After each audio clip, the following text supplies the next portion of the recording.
மாரநாத்தா என்ற காலதியான புத்தகத்தில் திருமதி எலன் ஒயிட் எழுதுறாங்க. பக்கம் 199 200 வாசிக்கிறோம். Every Christian or every disciple is born into the kingdom of God as a missionary.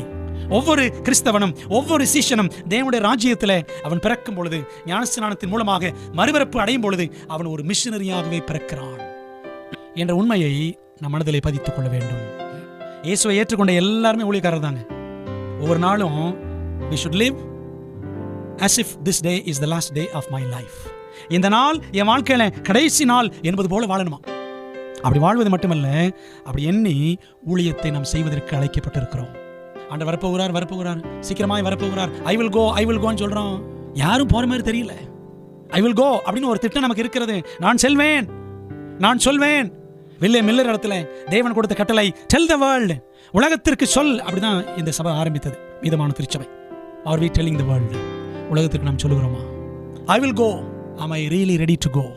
நான் செல்வேன் அப்படின்றது நம்முடைய ஊழிய திட்டம்.